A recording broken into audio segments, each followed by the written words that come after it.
huge effort yields Tiger and the MRH90 performance boost for Australia. Australia has finally overcome the high-profile problems that have dogged two of its helicopter procurement programs, with such progress made on one platform that it has now been accepted for Special Forces operations. Canberra acquired both the Airbus helicopters Tiger and the NH Industries NH90 in the early 2000s, and saw both rotorcraft fail to deliver promised levels of availability or performance. In both cases, the severe complications forced the nation's defense ministry to take an adversarial approach with manufacturer Airbus helicopters. Australia had been over-optimistic in its procurement of the 22 Tigers, and had failed to appreciate it was acquiring a platform that was still at a developmental stage. Aside from efforts to address problems with the platform itself,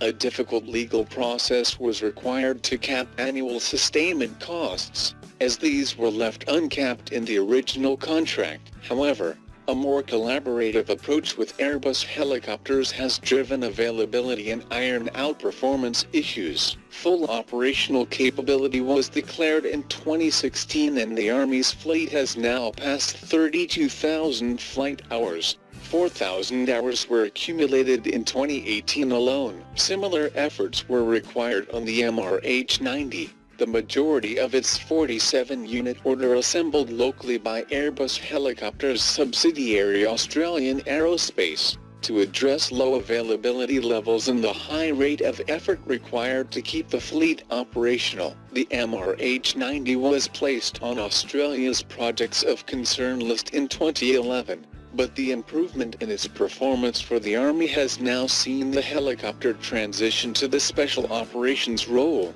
replacing a fleet of Sikorsky S-70B Black Hawks. An initial 2 aircraft have so far been moved to the new mission. The aircraft is now performing extremely well. India has finalised an exclusive $600 million military infrastructure development plan spread over 10 years for the strategically located Andaman and Nicobar archipelago, which will allow stationing of additional warships, aircraft, drones, missile batteries and infantry soldiers there, against the backdrop of China's rapidly expanding footprint in the Indian Ocean region. The plan for the Andaman and Nicobar Command, which is the country's only theater command with assets and manpower of the Army, Navy, Air Force and Coast Guard under one operational commander, has been formulated after prolonged top-level discussions in the defense establishment. Parallelly, a comprehensive plan for force accretion of the armed forces in phases is also in the works. Some plans to the 572-island archipelago are already underway. Apart from the 2 existing major airports at Port Blair and Car Nicobar,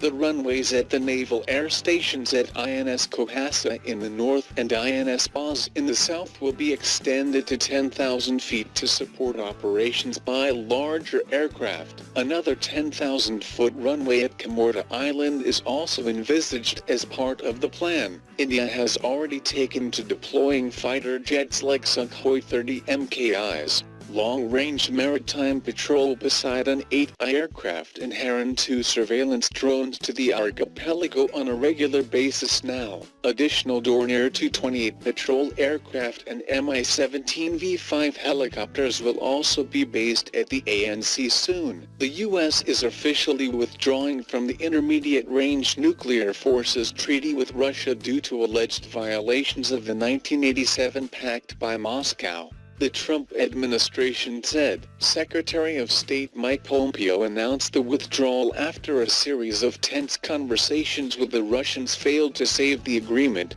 which dates from the closing years of the Cold War. In a statement, the White House said that Russia has, for too long, violated the INF treaty with impunity, covertly developing and fielding a prohibited missile system that poses a direct threat to our allies and troops abroad. The weapon at the heart of the dispute is the Novator 9 M729. The U.S. argues that the missile, which U.S. intelligence believes has been deployed to hold most of Europe at risk, violates the range restrictions of the INF treaty. While the administration remains focused on Russia rhetorically, the move is believed to be a response to China's growing arsenal of intermediate-range ballistic missiles. One example is the DF-26, which China claims could be used to sink a U.S. aircraft carrier or strike U.S. bases in the Pacific.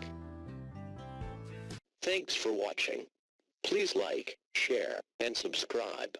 If you like the channel and want to support, please support on Patreon or PayPal. The details are given below in the description.